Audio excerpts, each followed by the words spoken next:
And we look to the corner, and on the ground is just a shattered bee nest. And then we realized in one moment... It fell, and it was just cloud. It was terrifying. Like, so many bees that when you ran, you felt. Roll the intro.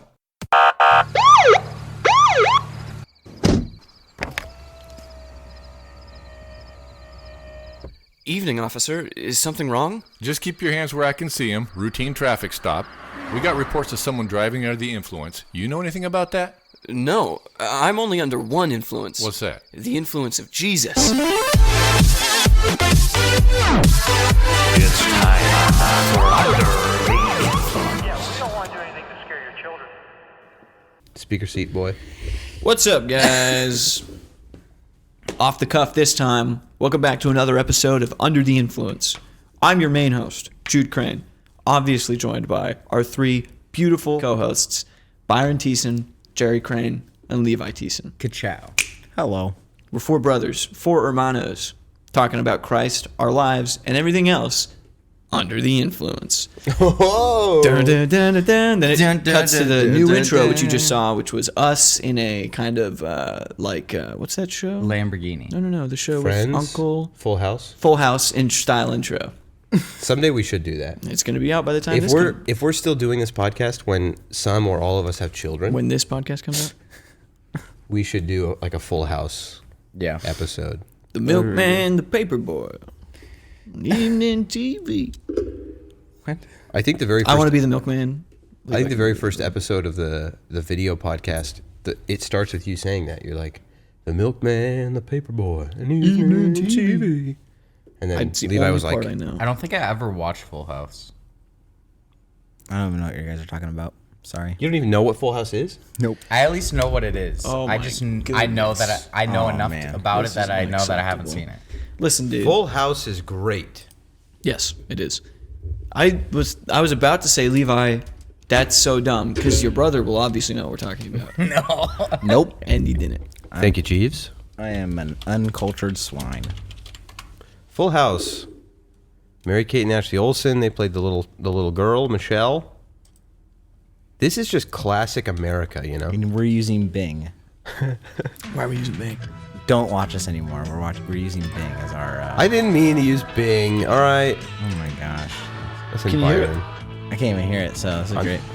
No, You're the only you know one with why? headphones. Because I don't have headphones. Because none of you wait. losers, you schloobs, will wear headphones. Because we had asked before, I we left were them like, at oh, home. we won't need them today. no, I did not say that. I left them at home, so. I'm against Oh, them I thought as a that- practice. Never gotten to sit in this seat. There's a ducky here. There's a ducky There is a ducky. and a There's succulent. ducky. And it has a... So, I'll just sing it for you, okay? Please do. Come on. Will you? I'm ready. Here we go. Whatever happened to the...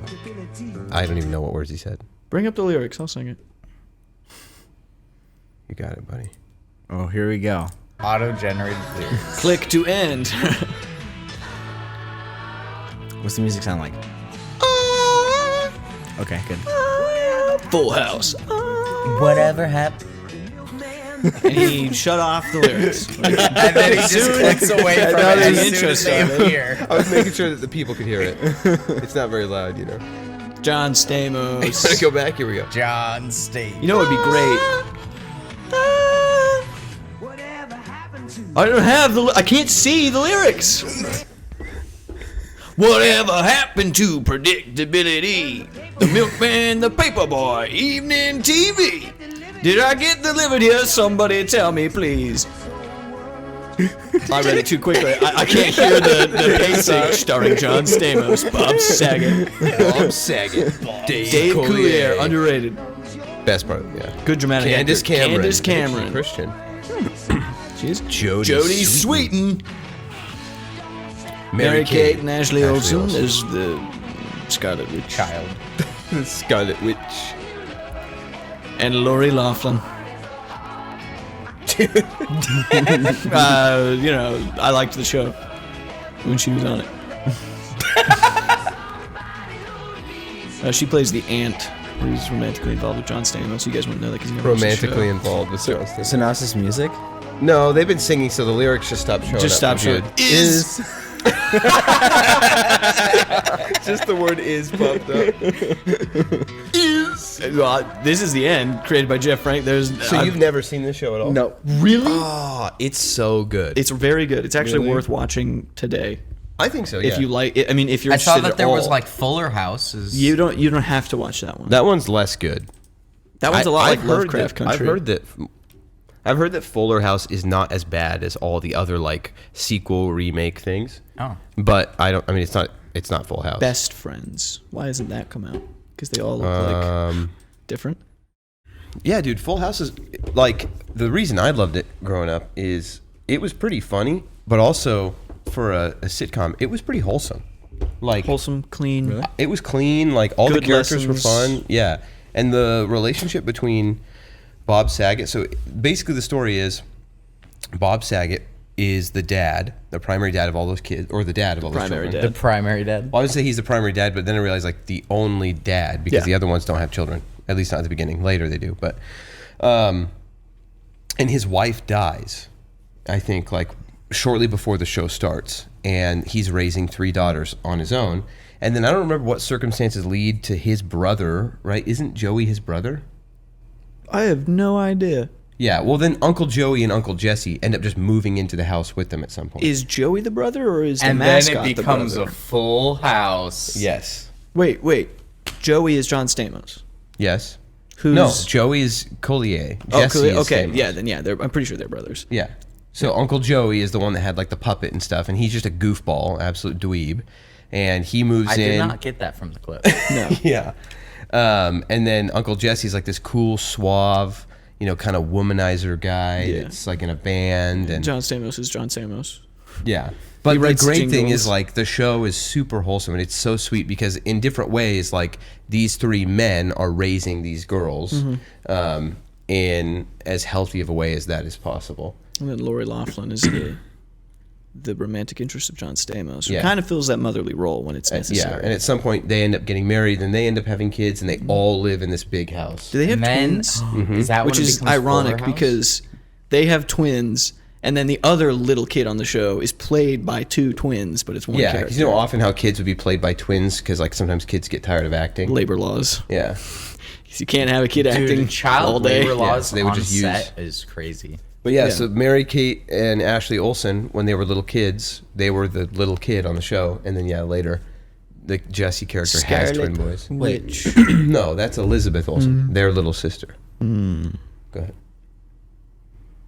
Is Mary Kay the first? Mary Kay is the first name. Ashley's the first name, and they're both the Olsons. Yeah, Mary Okay. Kate and Ashley Olsen. Mary Kate Olsen? I thought it was Mary Kate was like first last name, and then Ashley Olsen, and I Oh, was like, no. how do they have different last No. names? One take. really one took complicated the identical mother's twin maiden situation. name. Really complicated identical. Yeah, twins different situation. mothers actually.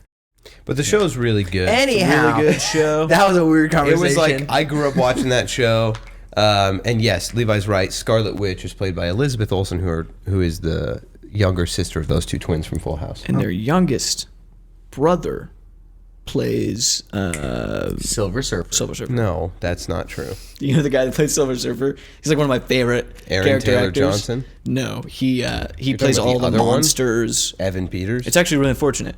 This guy, he plays. His name is like Doug something. He plays The Shape of Water. He plays the monster. Anytime there's a tall, creepy monster with prosthetics, it's literally the this same guy. guy. It's the same Pan's guy. Labyrinth. He plays the satyr and the girl with eyes He's on not hands. Quicksilver. You said Silver Surfer.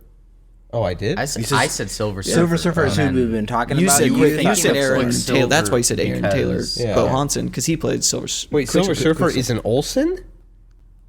No, I was completely That's a lying bit. about that. Okay. But the Frederick guy's super cool. He memorized his lines completely in Portuguese with flawless execution, according to the Portuguese voice coach. But they still dubbed him over because it was a more notable actor. And they did the exact same thing in English in the Fantastic Four movie with Lawrence Fishburne. He is Silver Surfer. It's all complete prosthetics, except for shots where he's a million miles away flying on a surfboard, because you can't do that practically, unfortunately. But this guy, full bodysuit, painted on every day to look the exact same as the previous day, says all the lines, he's got the voice down, but then they dub him with Lawrence Fishburne. Dude, that's It's really unfortunate for like people who do monster Fishburne's acting. a little overrated. he's the, Especially as Silver Surfer. he's the professional monster. One monster. Yeah, he's That's it's what he always is. That's him. all he is. There's a movie called Legion where there's this evil ice cream guy and he comes out of a ice cream. It's a really cool movie. Anyway, it's a dumb movie. Don't watch it. It's terrible. I It's saw- actually. I saw that one. You saw Legion? No. So what has changed since Friday? We don't usually do podcasts so close together. We did Byron's Satanic here. Earrings. I'm here. Byron's here. I'm here. I had my teeth worked on today, so I'm kind of numb. What did they do? They ripped the tooth out and then they put one back. No, they had to fix a cavity. Oh, I'm sorry. I need to Yeah. do that too, but with like 15 15. on my teeth. Yeah. Nice. Yeah, I should probably go to the dentist. This is not a bit Who has had the most cavities at one time? right now. You're 15. Close. What is the most you've ever had? Do you know? I don't even know. At one time? I've had 13. I've just had bad enough cavities that they destroyed like my teeth. These are my as second children. pair of Full dentures. what are they called when they're not dentures? Veneers? Veneers. Yeah. Where they shave it down to a little Ugh, tooth. those are so bad for you. If you're young and you get them not done for $1 million, yeah. Yeah. Which is like everyone that's getting it. People go to Turkey and get them and they come back looking like Gary Busey. Yeah. This is so much better. I've got these working, functioning teeth. Yeah, and then they fall out and you look like a monster. Oh my gosh, because they're stuck on the very like Band-Aid root of brand. your tooth. Yeah. Look up people with taking off their veneers. It's really cool. Can you take off your? We'll have veneer? Tim put We'll a. have Tim put a photo of a guy with. I thought it was And you glued. can and It is glued. once they get but proficient, they if can it's just, done poorly, they can come off because it'll irritate the muscle. The muscle will swell and it'll. Yeah, the gum's not the muscle, but it happens to people all the time. Same thing when you get like hair transplants in Turkey. You come back and then like certain patches won't stick, the other ones will, and you get like these really gross like. Yeah, it's pretty cool. Can you put animal hair in someone else's head? Because in a hair transplant, you're just doing the full follicle, right? You're doing a root. Isn't that it? You could probably do animal. But would it grow? I don't know. probably not. Probably not. 'Cause it body would get probably rejected? Your body would probably Yeah, reject. there's probably a reason they take it from you somewhere else on your body. Because like I'm just thinking like that's because the there whole is thing. you can grow human parts in other animals and then use them. Yes, but I'm and just, and I'm just and, we speculating. we can use animal parts in humans. So like I have- pig valves and I have a friend, But we her have to heart use has a it cow in valve because she cow valves. Catherine. Are you serious? Dead serious. She's great. You can only do that in Catherine? Is that certain Her name's parts? Catherine, but yeah, You guys call her Catherine? I'm pretty sure her That's first hilarious. Instagram page was called Catherine. Then her last name. But you can only do that in Catherine certain Hart. parts where your immune Yeah. system isn't. I'm just going saying, to in 5 years we're gonna have horse manes on our head. Like, I gotta, That'd be so I gotta see cool. it. I am the real centaur, and it goes like all the way down your back Yeah. of your neck. yeah, it's gonna happen. Oh my goodness! I never know if it's just me bumping the table or if it's Frank. Well, let's just give it a listen. I think it's Frank. It sounds like Frank. Yeah. Frank, you dog. You rascal. Frank, do I have to grab more than one thing? You think? Yes. What is Frank's note for us?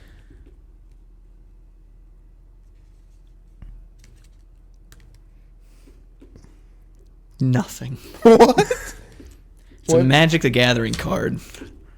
He just stuck a Magic the Gathering It's a card? swamp. It's a basic land. It looks like some kind of opulent palace. Oh, Interesting. maybe there's a meaning there. It looks like an opulent palace, but it's a swamp. What's he saying about us? I think Frank. We is- may look. He thinks that we may look good, but he knows our hearts are rotten. I think Frank is dying, Oh, and he has no concept whatsoever. This is a cry for help. Well, one of his last notes literally said help, Or is right? it literally just? And it's also got a skull at the bottom It does. because it's Because it's a swamp. a swamp. One of his recent notes didn't it just say like "help me" or something? Might have. I mean, his last one was like a cry for help because he was just crying about his Yeah.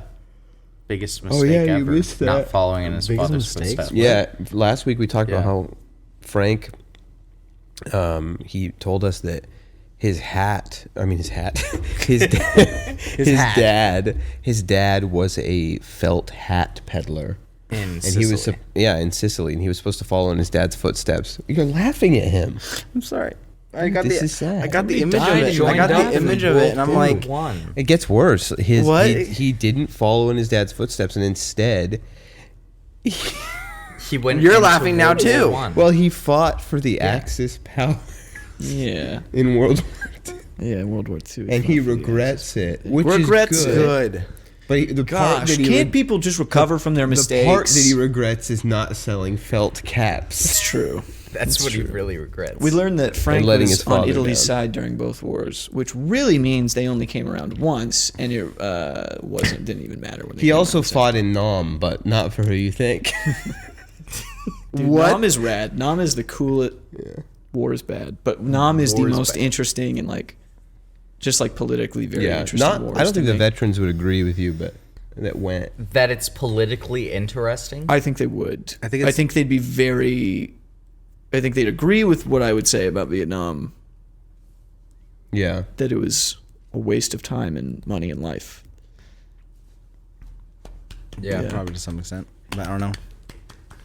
I'm a dove. I'm anti-war, Yeah, you are. unless You're it's towards one anti-war. particular place. Kazakhstan. Kazakhstan. She's like, bomb it. There could be like a terrible thing happening in Kazakhstan. I hope not. I'm sorry. No. Sorry. Ukraine. Bomb it. Wait. Whoa. Are we becoming the podcast now?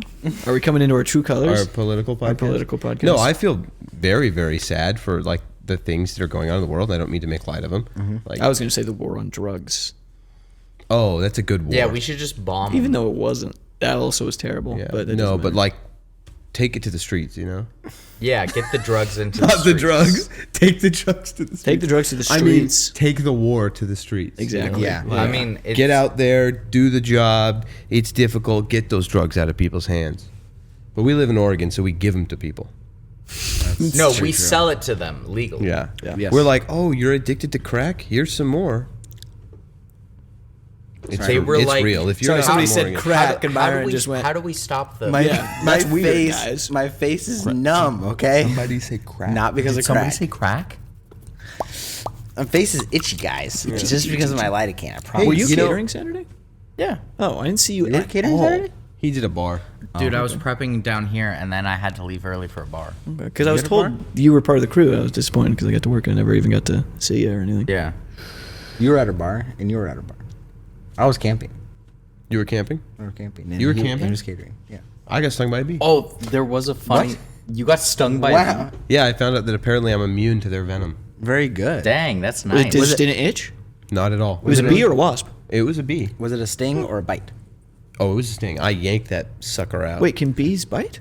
Yeah. I thought only wasps. Bees can, Usually. bees can bite. They don't. They usually No, don't. they'd rather just kill themselves, so they sting you. That's true. I was doing a catering with Tim once where I was just at the buffet and it was in the middle of the open and a wasp landed right here and just stung and stung and stung. Like just literally, it was just like the gross pulsating motion Yeah. they do. It was just there. I was like, and there's people in line. and they're like, are you all right? I wasn't doing it. So I was like, yeah, I just got stung by a wasp multiple times. Same. I was walking to my Tim cousin's Hawkins. house when I was living there, and I take a shortcut through the lawn. What I don't know is there's a yellow jacket nest in the lawn, and I step on it. So then I'm sitting there at the door, and I've just got yellow jackets are coming in, Dude. and one of them goes for my ankle, and it gets stuck in my sock. So then it just sits there and stings, and I'm like,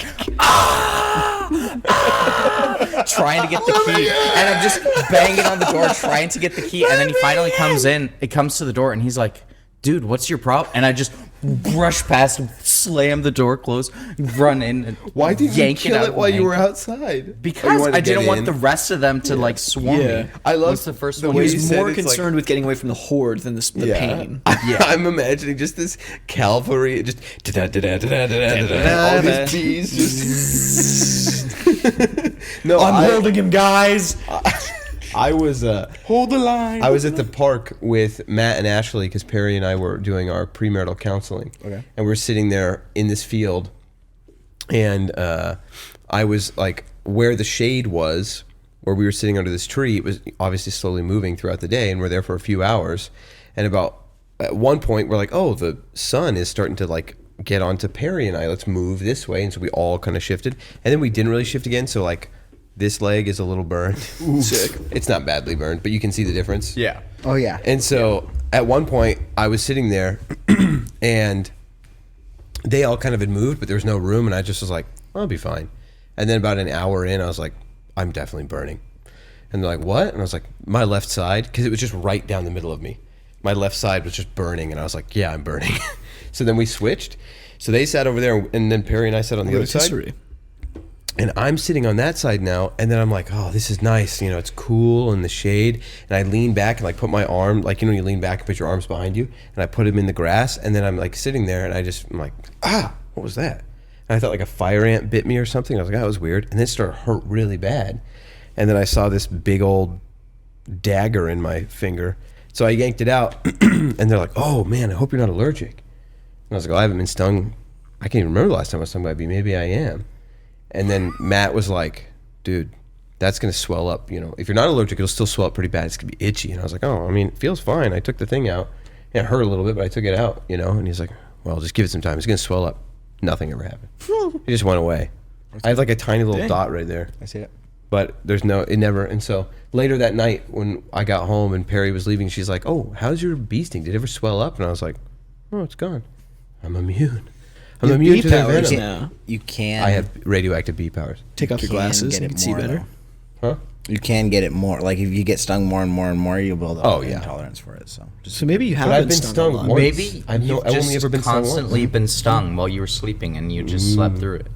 no. Or you got stung by a roided out bee. No, you don't become immune. You become more likely to have a reaction from it. Oh. So like if you're immune, most of the people are immune, but then you can slowly grow an intolerance for it and become more Intolerance. Yeah. Yeah, no, I was like my dad, because he used to be a balloon animal inflator thing. He would go to the things parties, But he ate too and many of now, them? And now he is deathly allergic to latex. He used to make balloon animals out of latex balloons. So yeah. He was like really for good a at it. living or No, just for fun. No, for fun. He would just go to places. he must have been doing it a lot to Yeah, so mom was doing a children's ministry, and dad would come along, would help out, and he would make balloon animals for all the children. like Dave. Did he do it on Kinda- stilts? No, he didn't do it on stilts, and he did way better animals. Maybe not as better animals.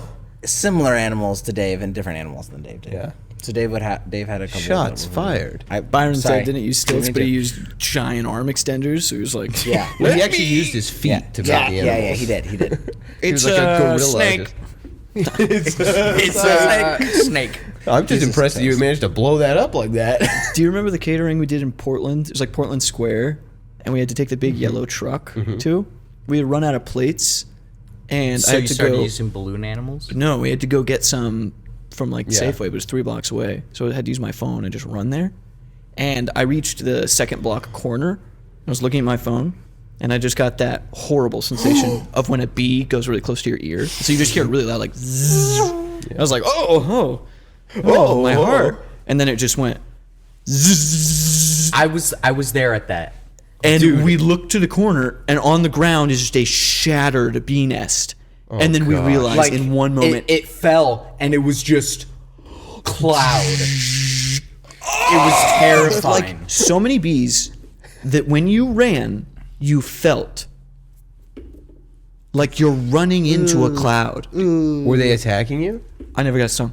Lucky you. Yeah, But I we didn't just get stung either, but hauled was, it. It was the scariest thing. Into the target, and then it was a rough. I remember target. you guys It talking was a about rough that. Yeah, target. it was a We could rough not. target. It was like was in Portland. multiple stories. Like we could not find anything. Man, they've got nothing here. Thank goodness they have these escalators, though.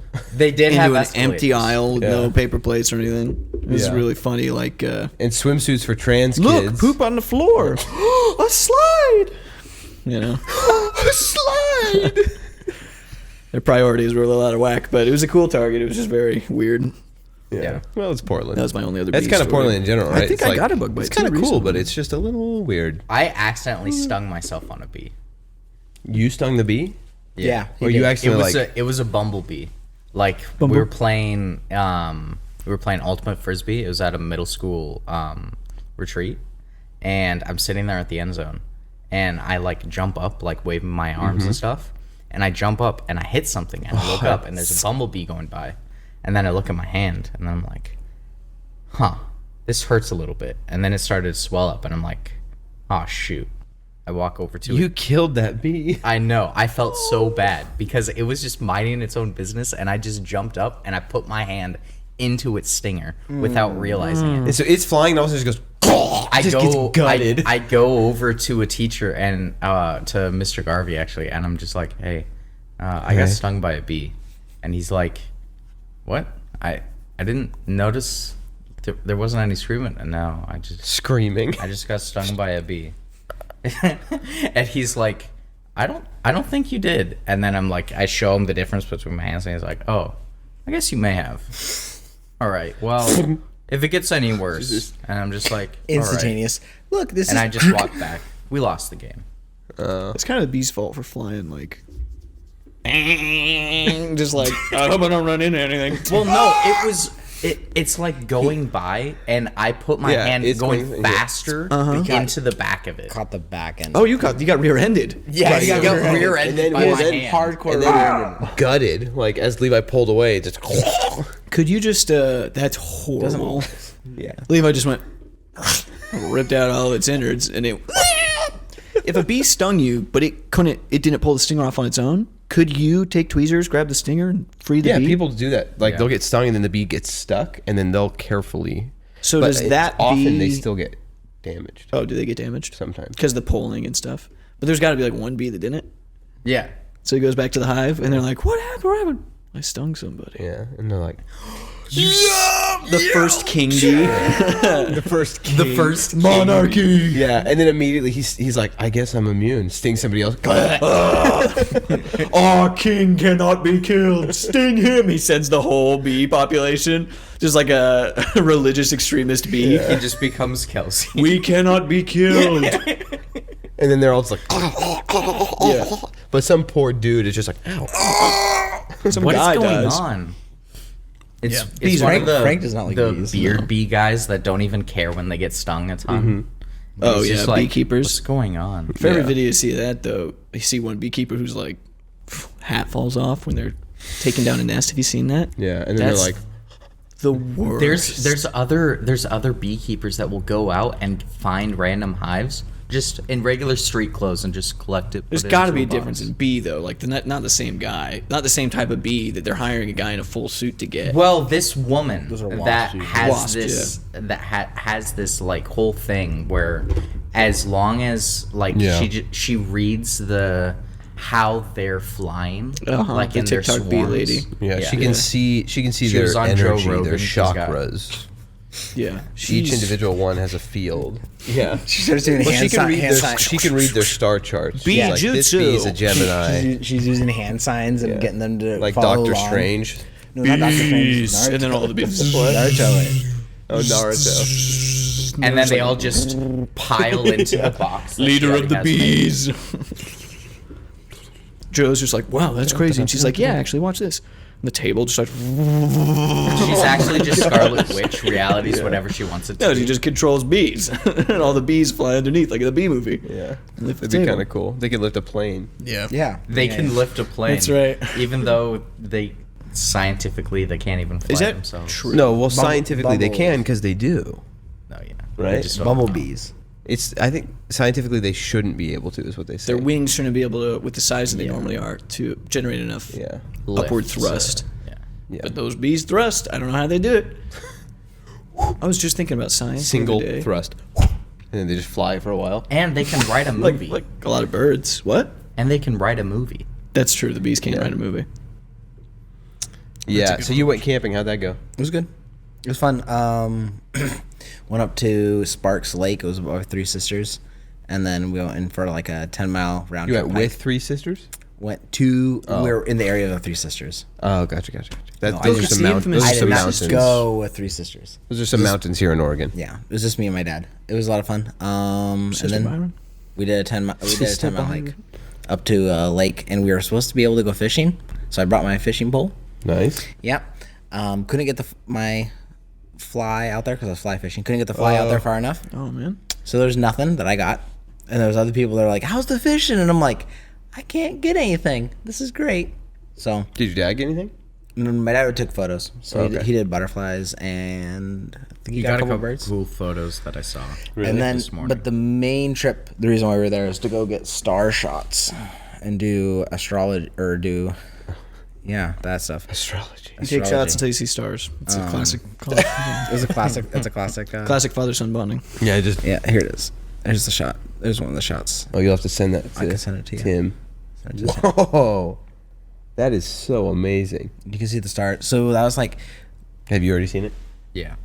what we took. you? I'll send it. I was watching You my guys dad should be able to working see it on it right this about morning. now. That's incredible. It So looks your like dad- the galaxy is Yeah. So cresting that's the edge. So that's not the Milky. That is part of the Milky Way. That's part of the Milky Way right there. all part of the Milky Way. Kind of. Not really. We're in it. We're in the milk. I'm not even gonna entertain it. No.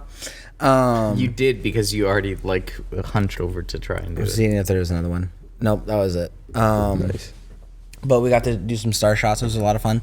And then the Saturday, we did our long hike. Some stars. Star shots. I did the same Yeah. bit, but to the camera. As soon as you did that bit to Levi. Really? Yeah. Because we just love interrupting. It's so good. I did it quietly. And so then we were all sitting. We were just sitting around Saturday night after our long hike. Came back. We were dead tired. We're out of shape. We haven't done hiking in a long time. Anyway, we're sitting there. We're just chilling, drinking water, rehydrating, and this all of a sudden we see this dog run into our camp, and it stops and it looks at us. And it's not a dog. It starts to run away from us, and it's a fox. Beady orange eyes and black, fully black, with a white little puffy tail, and just ran around our camp. And we're just watching it the whole time. We're like, "That's kind of cool, interesting." And you can see the footprints. Yeah. That's where it's That's been through cool. our campsite. Days I've prior. never seen a fully black fox. Yeah, That's so it was. cool. It was really dark. Well, it wasn't. It had puffy white on there. It had that white triangle that they normally have. That's all. It was the only part of white on it. Everything else was black. But Are black they in the dog instead family? of red. Aren't they in the Canis? Foxes in the Canis family? the Canis? I'm pretty sure they are. Like they're canine? Canis foxes? Canis foxes? I don't know that. Canifox. They are. It will They are affect. canine. I think. Yeah. What kind of? Well, first off, I didn't want to say we got to do like a fly fishing. I would love to learn to fish. That's just asking. Hey, will you teach me to fish? Yes, I will But like teach I think that'd be sick if we did either a camping trip where we recorded an episode at the campsite and learned to fish. That'd be cool. I think that'd be really cool. Kind of like that Matt Walsh video. Have you seen that? I don't watch Matt Walsh. There's a video of him and Brett Cooper. Kidding. I think I did see that. The Brett Cooper and Matt Walsh. Yeah, they I went did see that fishing. one. It was I did see funny. that one. I That was didn't see that. Hilariously bad. Yeah, it was so funny. See that video of the guy, didn't see that. the paparazzi guy finding Tucker Carlson fly fishing?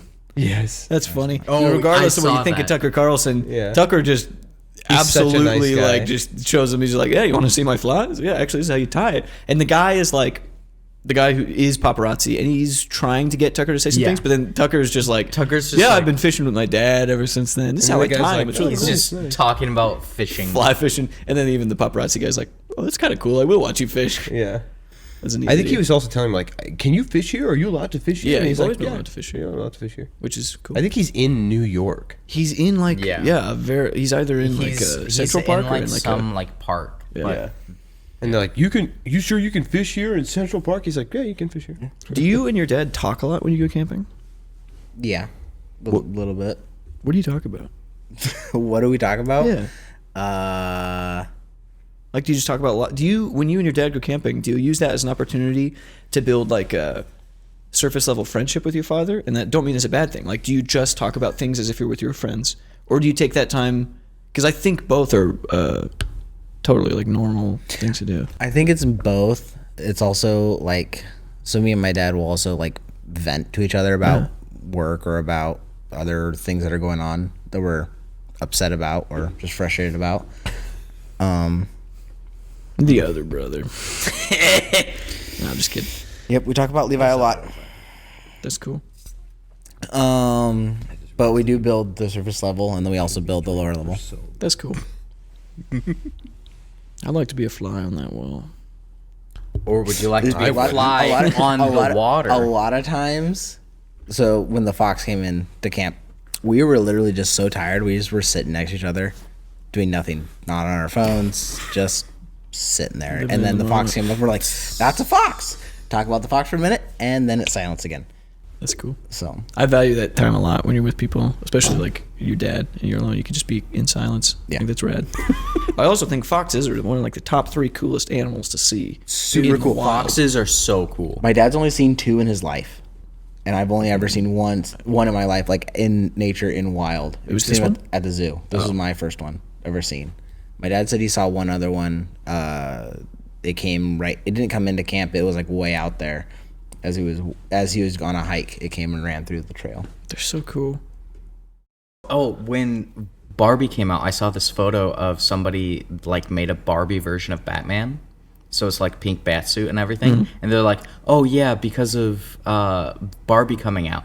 And it's like, this is so old because you can see the Twin Towers in the background. Oh. And then they're like, "Oh shoot," because they can't say that it was them. Yeah. Because Oh, they were but it's lying. like it's totally covered. Yeah. Like entirely, so you don't know who it is. You could just make out that it's a woman in a like Barbie bat, and they're just like, "Yeah, I made this costume," and then all the replies are just like, "There's Twin Towers in the background." So either you built the costume and did some more building that we didn't know about, or this picture is not from when you say it is.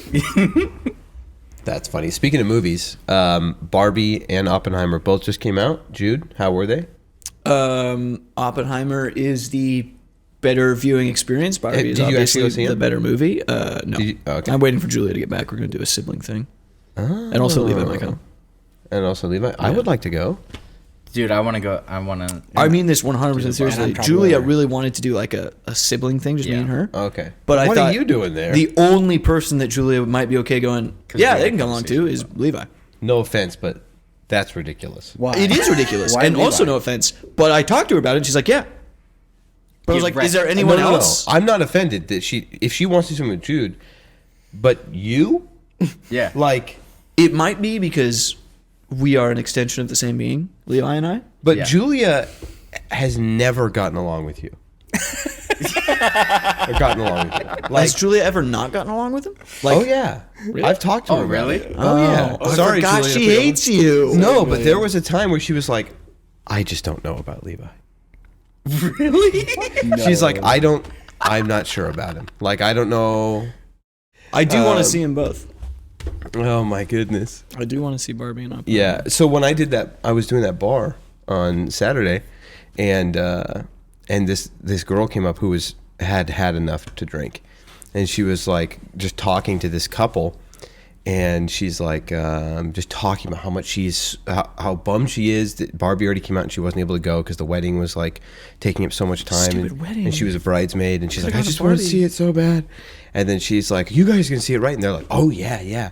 And then they all looked at me, and she's like, Barbie, are you gonna see Barbie? And I was like, no.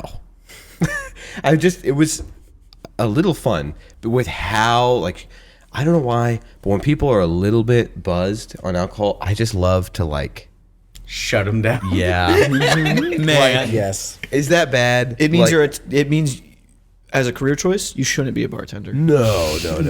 No, they hate me. Yeah. Seriously, every time I'm a bartender for the catering company, people hate me because I stick to the rules and Call I people names. get annoyed. No, and like when people are just like, I'm just like, yep, And so she was like, but I just was like, absolutely not. She's like, come on, dude, it looks great. I'm a huge Barbie fan. And I was like, no, I'm not going to see Barbie. Not in theaters, at least. And I'll only watch it if it's maybe on. I don't get that. No, I'm just kind of like I'm might shutting her down. Yeah, and which is mean, but because then the guy's like, "Come on, man, you want?" I'm like, "I'll see Oppenheimer." I don't want to see Barbie, dude. I don't want to see these two And then people who are buzzed. You're I just felt a little grilling them. bad because the other people weren't. I felt a little bad because then they were like, "Oh, like clearly they were being serious." And they're like, "Oh, you're not going to see it?" And I was like, "Well." Like, well, what's wrong with it? Like, what's wrong with seeing it? And I was like, nothing's wrong with seeing it. It just doesn't interest me. Like, I mean, if you want to see it, like, go ahead. I think it makes sense. It just doesn't interest me at all. And Oppenheimer sounds great. And I get the meme. Like, it might be fun to go see them back to back. That would be kind of funny. But, like, I'm trying to be more careful with my money. And movies are expensive. And I'm only going to see a movie if I feel like it deserves to be seen on the big screen. And Oppenheimer seems like it would be. But Barbie is just like, it's Barbie. Like, even if the critics are saying it's great, and he's like, critics have been loving it. I'm like, well, hey, critics are always right, man. You know. I was like, hey, the same critics that hated Sound of Freedom loved Cuties. So You should be a bartender.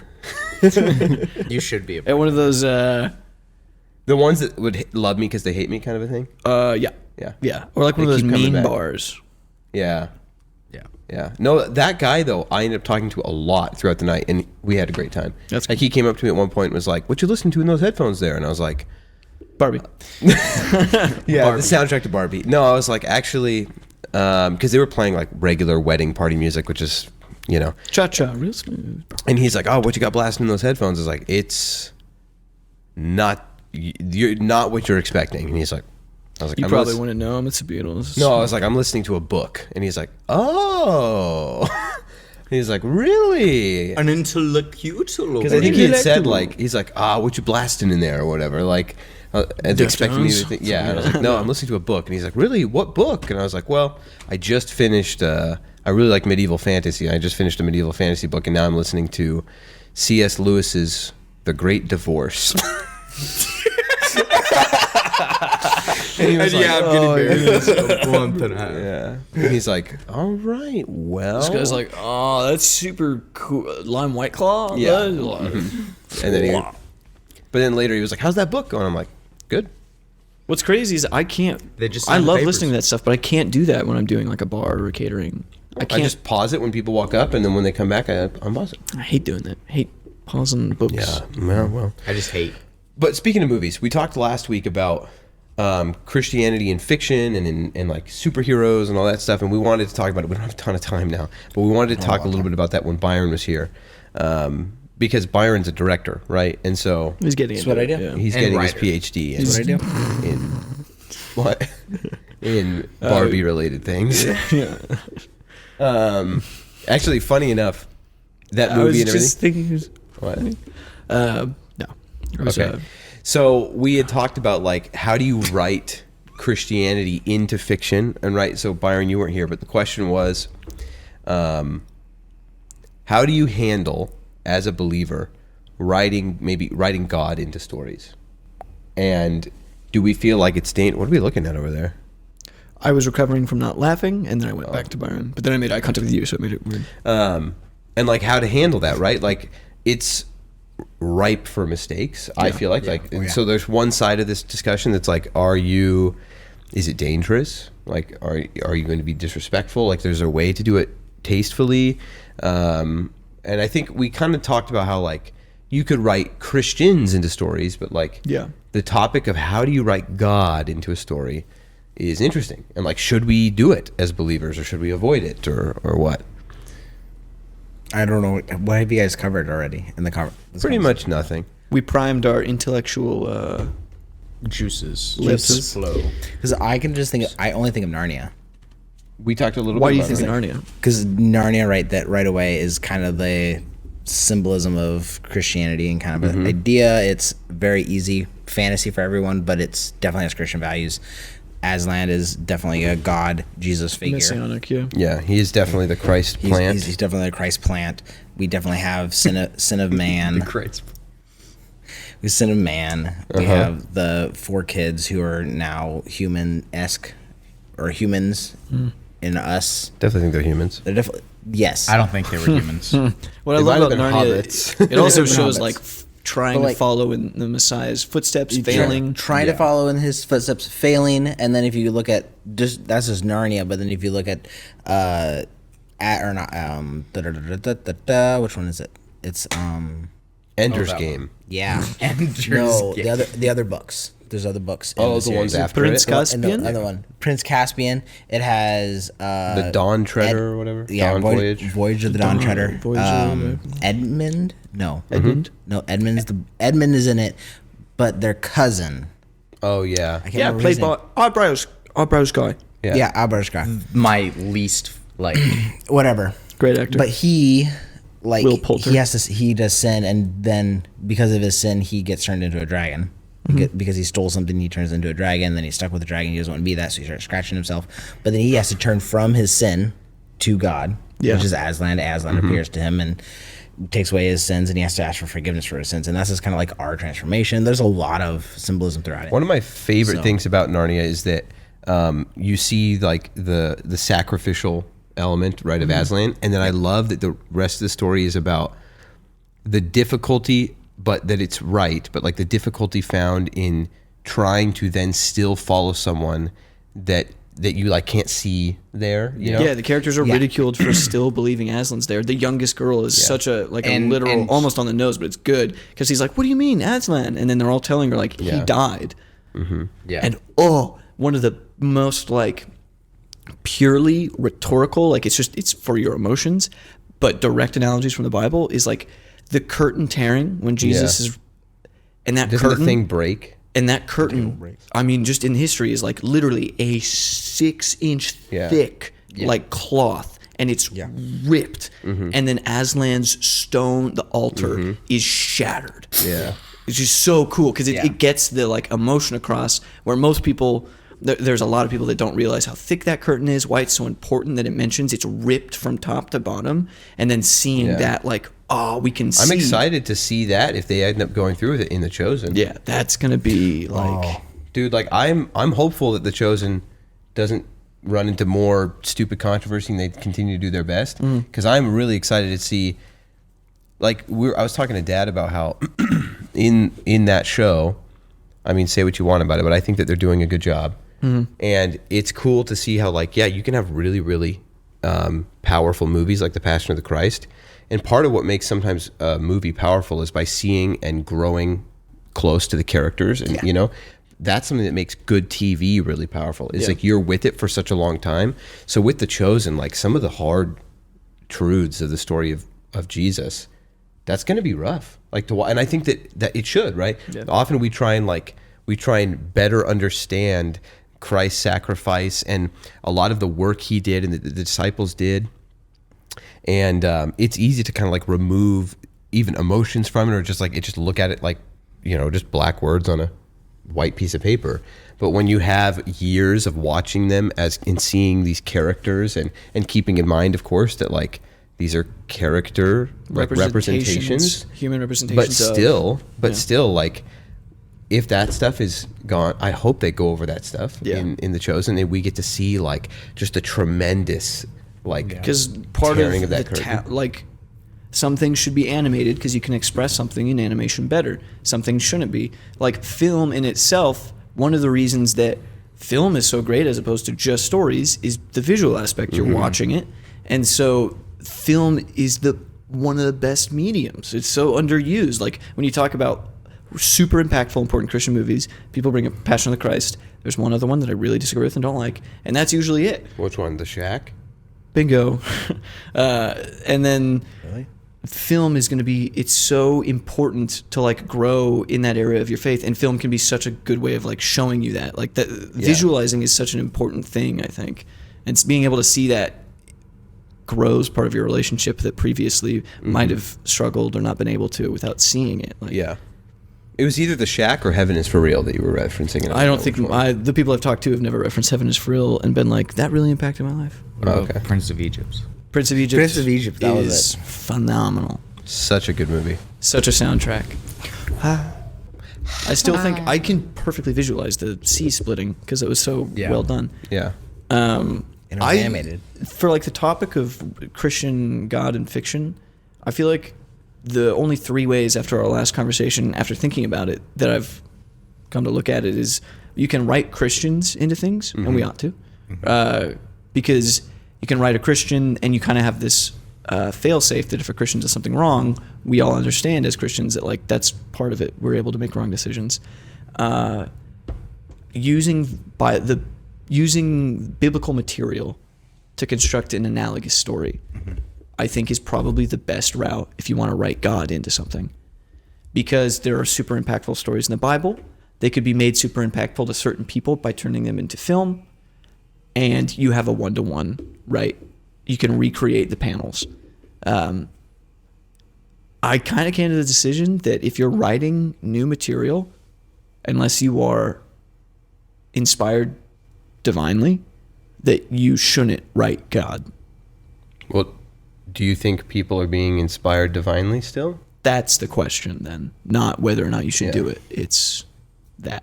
That's the only conclusion I came to, where I felt, at least personally, like I cannot conceive any way, because I'm a man, I cannot conceive of any way that you could write God and it not be opening yourself up to error in a way that's wrong. Yeah, I think it would. It's just something I've often said about, like with D&D and stuff, is I want to be really careful that I don't ever even. You go never into make the a realm deity in game that's like, oh, and if you guys want to be what basically a Christian is, the equivalent, here's the Yahweh deity, because then you're responsible. I don't want to put God in a box, because then I'm limiting what God is capable of, even in this pretend world. But if I'm saying that it is God, then I'm limiting God by the capabilities of the box that is my brain. Right. I don't think that it's respectful. But I think that we should be writing, the way that we can be writing God into stories is by writing like making characters who are either believers, who are not believers, and who are being impacted by God. Yeah. And what that means, right? Yeah. And so like you said, the whole point, not the whole point, but like a big part of film is you're with these characters for a while and you relate to them. And so it's, I think, even more effective if you're writing Christian stories and making Christian movies to write characters that the viewer can relate to and then learn the lesson that the character they're relating to has learned, rather than be taught a lesson by a man's depiction of God, right? That's so much, I think it's just better storytelling. So it's kind of like solves the issue of like whether or not to write God's influence, right? And it reaches a wider audience. It reaches a wider audience, which ultimately, if you're doing good, is your goal. It's the goal. I am excited that Christian influence is becoming more and more serious, and like more and more things are possible, because it would be really cool to maybe make something someday, like a movie. A movie? A book? Yeah, anything. Maybe like a short film. Ooh. I think that'd be so fun. Like popcorn at the end of the world. Dude, Popcorn at the end of the world. What? I feel like a sea anemone. Why? Don't those shock you? Why do you feel like a sea anemone? They sting you. They sting. They sting. I just feel like stinging all over when you say that. Like, Oh, I think that you story is feel really tingling? good. I think it's a great story. I told think Perry it's a about great it, and she story. thinks it's really cool. What story Everyone- is this? Popcorn Jude has for a the end of cool the- idea for, at the very least, a book, but I think it should be a movie. I also have a great, thought out to the same extent, story that has to do with my favorite type of science fiction, but it faces the problem of how do you write Christian evil into a story, which is something I've been thinking a lot about. What do you mean Christian evil? Like the evil is a I Christian? love Lovecraftian mythology, which is all about creatures that are older, bigger, and stronger than you, and they don't know about you and they don't care about you.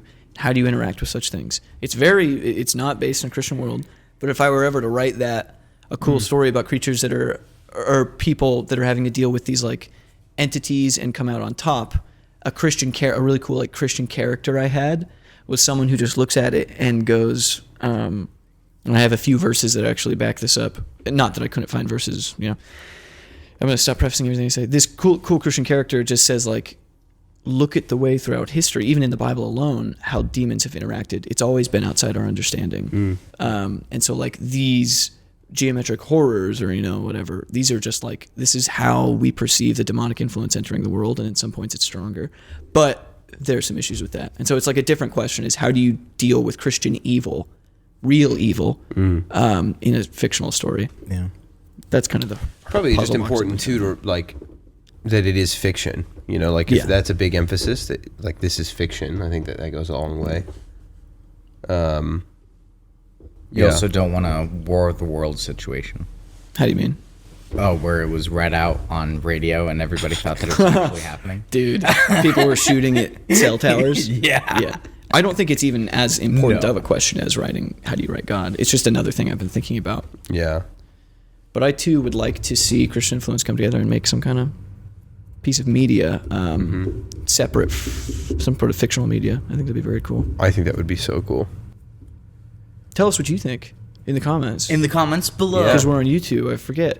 We We're on do YouTube. want you to comment. I don't have Like a and great reason subscribe. right now. Actually, tell us what you think in the comments so this video gains some traction. And We gotta start asking if you people to want to leave comment. comments and just talk to us and stuff, go to discord.gg/Christian Influence. You can find us there. We're over 1,000 members now. There's a whole lot of things you can get involved in. After the summer, I think things are really going to be ramping up. You'll see a whole lot more of the people in charge doing more and being able to run it. And I'm very excited for that. And then we got a lot of plans. So get in, now. That's weird. My phone was on silent or on Do Not Disturb. How did it ring? Get in now before it's crazy. Nothing important. Nothing. Oh, she's important. No. Excuse you, boys. What woman would was get making through a his joke. silent? What? Yeah, I was like, Yeah. it's What gonna be Perry. woman? It could have been Dad. She? She? Well, before I said, all right. Join Christian Influence, discord.gg/Christian Influence. And if you want to support us another way, you absolutely do not have to, but we would love it. It means a lot to us, and it means we can do more things like this. Go to patreon.com/Christian Influence, and you can get special bonus content and stuff like that. It's been pretty great. The content lately, we've had a lot. It's been pretty consistent, so much that I've actually been releasing extra content. It's pretty Usually it's twice a month, and I have some scheduled for August now that we're going to be releasing 3 in a month It's my favorite thing to listen to. because it's himself. Yep. Pretty much. I do find myself very funny. I'm very open about that. But the Patreon stuff is actually worth paying for. It's very funny. It's fun content. Since we try to have something in each episode that's like, vaguely important, even if it's not like a theological discovery, we just try and have some constructive talk. A lot of the stuff that gets cut is just fun stuff between friends. just And so it's really nonsense fun to listen to. nonsense. And we talked about today. We might everything that's on Patreon is like bonus, like it's stuff Yeah. that just we cut because we choose. Like this can go there because we try and be very careful. Like there was a time where people are paying for this. Maybe we should put like really hard hitting discussions, and they were like, no, that's what we want people to hear on Exactly, the podcast. People are paying because they want to support us, and then they just get something out of it. But we also want to be a little intentional at some point. I think we will make it for Patreon. I think that would be fun. If you want to become an indulgence level subscriber, then we sell free tickets. Indulgence. Indulgences? Oh wow! He went there. He went there. Wow. No, at some point we'll have to do some special thing for Patreon or whatever. I think that would be cool. Absolutely. It would be Live fun to do like We'll make a full Live length the hangout. 4 of us, a live hangout. You can live stream on Patreon. So maybe we'll do a Patreon That'd be really live stream. cool. Yeah, a lot of podcasts do that. Anyway, But we've had 10 minutes of like any other thoughts on like the Christian media thing? Like I think we've talked about before, there should be more of it. I just came to a conclusion also. I wasn't saying like you can't write God, it'd be a sin. I want to hear your guys' opinion on that. Oh yeah. I think you could. I like the idea of not putting God in a box. So writing God into a story or something like that does write him into a box, writes him into a space. When we were out camping, I got to look up and see the stars and see like how many billions of stars there are. And my mind also went to other biblical stories of like Abraham and counting the stars and like the stories behind the stars and a lot of cool stuff. Anyway, I think putting God into a box, our little box, is not good. Yeah. But I think having, like, if you wrote a story where it was, there is a higher power, there is God, and we're going to say that our God is that God, and we're writing that up, but we don't know everything, that I think you could do. If you leave the mystery of there is a Lord out there, he does come to save, he created you special, perfect, and now go find him, kind of a thing. Not really. We know where he's at. He's in the Bible. He's all around us. Like you could write an analogous figure that highlights on a lot of God's tenets and his nature. I think but that- you're not, claiming that. But that would be a good influence in that world to tell. Like I think that's kind of what Narnia is and Aslan is. Yeah. He's not, this is God and this is everything God is. This is a character, and this character is good. This character is love. This character will die for you. This character is all these tenets of God. yeah. And it never says Aslan is God anywhere in the whole story. You have to infer it by reading and understanding. And then when you have questions, you ask other people like, what is it about this character here? And they're like, oh, that's this. Yeah, it's And then biblical symbolism almost. Instead of just saying, "Hey, look, there's a god figure." Yeah. Because if you made a deity in D&D, that's a fun one. Deity and D&D, deity and D&D. That was, especially with my numb lips. My numb lips. Nun tongue. Your Lido lips. My nun tongue. Lidocaine. Lidocaine. By doing that and saying that this is God now, and that we should make characters that are worshiping this God, have we created ourselves an idol for our characters for us to be playing as to worship another God?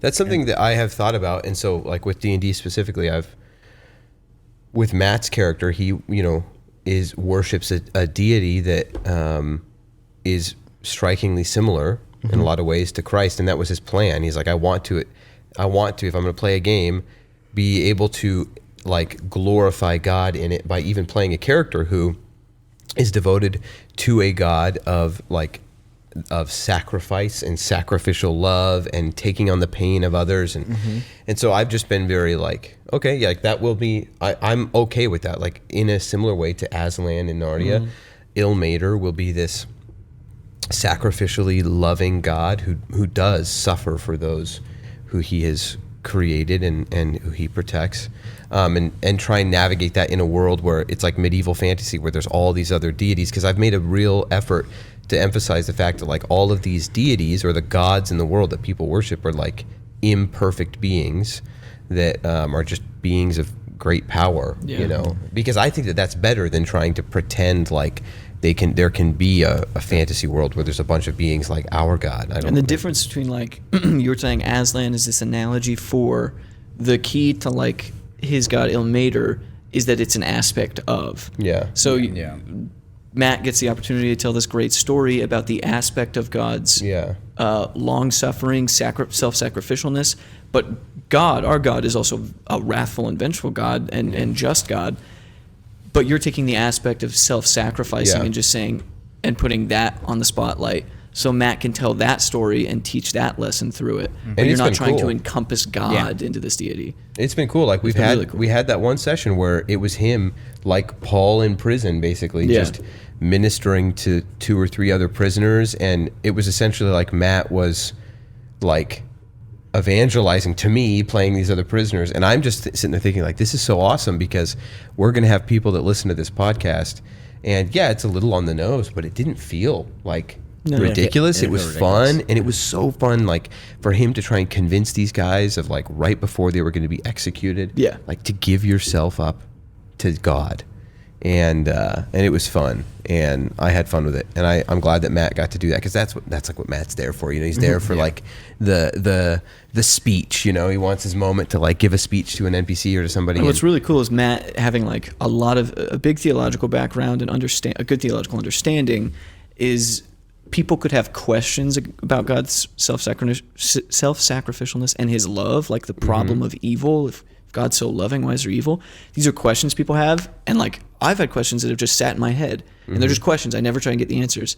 And what you're kind of doing, even if unintentional, as these prisoners, is because you're saying the most realistic things. They're about to face death. They're like, they have these questions for Matt. Why should I do this? Yeah. Matt gets to answer those questions, and the answers he's giving, you can go like, like that's the answer. They're theologically consistent. Yeah, theologically consistent. So I like, know he'll do that. Yeah, and people can hear these questions. They go, "Oh, I've actually had that thought about God." And then Cephas, his character, provides this answer. It's like, wow, that was absolutely intentional. Like I was like, oh, there's just this opportunity where these guys who are criminals are going to be executed, and they're going to like. I'm wondering if there was a missionary in prison with criminals in the real world, and this missionary is trying to teach them about God. I feel like they'd be like, well, or one of them is wrongfully there. He'd be like, well, why would God let me be here then? And that was my plan. And that was so fun to be like, to ask Matt those questions and have Matt get to talk about that, because who knows who's listening, but maybe someone listening will be like, huh, that kind of makes sense. In the same way that a parable like completely undermines someone's defenses. Like someone can have that and go, oh my goodness, wow, that's a really interesting D&D deity. And then it totally bypasses the bias, and then they go, oh, I could have been thinking about the Christian God that way, but I have this like affront that tons of people just naturally have, I think, because it's our nature to kind of pull I against. hope that our D&D podcast can kind of serve similar to a parable. Yeah. That like I hope the overarching story and that the overarching lessons in it, like that's our goal. We've talked about that a lot. That's our goal. Like we're not going to play characters. We're not going to play a game that we feel like you could ever derive a message from it where we promote something that is not Christ-like. And there will be things, there's evil in it. Yeah. But like the evil is not glorified. What is No. glorified is the good. Like my favorite part about having a D&D character is having their flaws so that by the end you can have told a story, hopefully, where that gets fixed. And if it doesn't, then they go to hell. And sometimes your character dies, you're a bad person for it. No, that actually, this week's sermon that Matt preached at church, I wasn't there, but I was just listening to it. Like, he talks about how there is an element that, and it's sad, but like, there's an element of, as a Too believer, little. of being too little too late. Yeah. And so that's something else that we can explore. Like, if your character has these flaws and someone's been trying to help them, or they've been trying to help someone, and or they've been ignoring the help proposed to them, and you're hoping that, like, well, maybe by the end of the story, I can reshape this character or whatever, and then they die, it's like, we can explore that as well. Like, they were still flawed and they never changed, and then they died and they didn't get a chance to, or they had an opportunity to help someone and they were ignoring it, and then they died, and maybe that person won't get the help they need now or whatever. And I'm excited because lately when we've been playing, I feel like there's just some, like, every character has some stuff in their backstory or some things like that are just kind of nearing the surface, meaning like Pen is pushing you against the paper and only Yeah. doing so much before the pen breaks. and through. there's a little bit of that that's been coming up lately, of just like some people's stuff that I'm like, I Every wish I full didn't moon, know this. Levi's character just disappears. Turns into a woman. Oh, Hey guys, sorry it's a full moon. My face itches real bad. yeah. because he's a werewolf. No, there's just some stuff that like I'm like, man, I wish I didn't know about this because I want this to come out now because I can tell that they're hinting at it or they're building to it, and you guys are taking forever. It's pretty sick. Byron. I'm sorry. Byron has made the, in my opinion, most aesthetically pleasing addition to the party in terms of pets.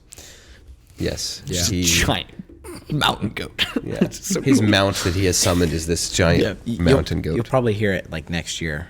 Yeah. When these things come out and we get all the recording done. That's all right. We're currently troubleshooting. Hey, if I end up going on whatever, you know, sabbatical. Sabbatical? no, if I end up Get moving married? from Susie Q's a little bit and doing more Christian influence stuff, I'm going to start helping, Okay. which will be nice. We can work on it together. Like it or not, Whether you like it or not. Clint Eastwood over there. And kiss him in the forehead. you missed the kiss on the forehead part. Oh, And more, if you grab the like shirt, that's what I'm gagged, and you went like this, so that must be like right on the lips. Well, I was intending to do it on the lips. oh yeah, so I- it's definitely a lip shot. Anyhow, all Anyway. right. Levi, did you have any other thoughts on God Christian and fiction? fiction? Oh, I just a lot of the time, I just get like frustrated and can't watch a movie where they try and do it. Yeah. Like, I know that like in God's Not Dead, they're like a lot of like they're trying to base it off of real accounts of things, Yeah. but there are parts of it that are just like, okay. I mean, Like it feels contrived. a lot of it felt Yeah. super contrived. I think God's Not And- Dead suffers from a big issue, which is portraying like atheism in way unrealistic and negative light. Yeah. Like God's Not Dead 1, the main guy, the professor, the atheist. Yeah. Kevin Sorbo. There's a line that is almost verbatim, like, well, I just hate God because I do. Yeah. And like, yes, those people exist. But like, if your goal is to change hearts, your approach is putting them in the most the person you want to change, you're portraying them in the most vilifying way. You kind of caricaturize them, right? Yeah, and it turns people off of it, and I think Yeah. that's Yeah. a weakness. And of I the still first think God's Not Dead. overwhelmingly there's a lot of good in that movie, but yeah. it feels a little contrived at its but like most extreme. I think that if you do have God in your story, you just want to use God as sparingly as you can. And I think that's a good thing because God in very sparing, like it doesn't take God moving a mountain to move a mountain in our lives. Does that Yeah, make sense? yeah. Like, which I think the D&D thing is really key because like focusing on aspects of God's nature, like his lovingness, you can show that And I think you can show that pretty effectively without worrying about overstepping, because you're not, encapsulating them. And it's the bits and pieces that I think really work. Yeah. I agree. I just think you gotta workshop it a lot, and then either you're gonna leave threads undone by the time you're done. Right. If you don't, then you probably did something wrong. Or if you don't want to leave threads undone, then it's gonna be a long. I don't think you'll ever finish. Yeah. Or you're just continuously jumping. Yeah, You're the guy that wrote War and Peace. Oh my god! Because he intentionally was going to write a story that was going to take place in early 1900s, and then he was like, in order to tell this story, I have to talk about what previously happened. In order to tell that, I got to go previous, and then he's centuries away from where he started. And it's just that sounds awful. Yeah, the best piece of fiction, and then he was that just encapsulates God's love, has left a lot of stones unturned. Even if you take an aspect, you're never gonna leave it with all the threads. What's that? What's the best? Well, I He was would saying have a to say your hypothetical. portrayal of Ilmater in Dungeons and Dragons is the best. No. I have no idea what the No, best he- is. I thought you were implying you knew one. You're No, it no, initially as a sounded like that, logical but then I made practice, the the- best work that'll ever be completed that portrays God's I love see. in an analogous fashion will leave stones unturned, and that's just God's nature. yeah. I'd say one of the best might be Aslan and Narnia. I think I honestly that think we've that seen is it. But I don't know. Yeah. The Shack. I've You're never allowed to- actually just read it. will I don't want to. I deadpan don't want into to. You're allowed to like the camera. Shack. It's Yeah, fine. I don't want to dogpile on the Shack because I've never seen it? actually seen it, never actually read I've it. only seen clips from it. I've just heard that our that it- teacher showed us. Yeah. The teacher that liked it, though, right? Yeah. Yeah. It is a very emotional, I've swaying heard- movie. I think it's a powerful movie. But maybe we should all watch that together and then we'll talk about it. That'd be a sometime. great Patreon. Yeah, That'd be we a great could do Patreon. That'd be we a could do great a Patreon riffing on A live just watch it. stream. Why do we have to riff on it? I took immediately take it back. Sorry. We Goodness watched me. We watched that Justice League. I showed Levi the opening clip of the Justice League cartoon we briefly mentioned, where the Nice. villains Dude, it's- seem a lot like us. it's pretty. Why'd you show him? We were going to watch it on here. We didn't watch the full episode.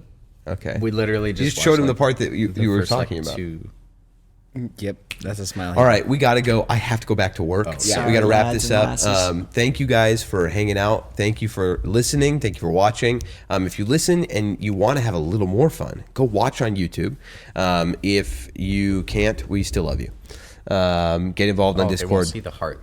I just made a heart to all you listeners out there, Yeah. but you can't see it while he's talking. Deserve it. You would see it, but If you were on can't. YouTube. Yeah. We love you very much. Roll the outro. I end the program by saying, you've made this day a special day by just your being you. There's no person in the whole world like you, and I like you just the way you are.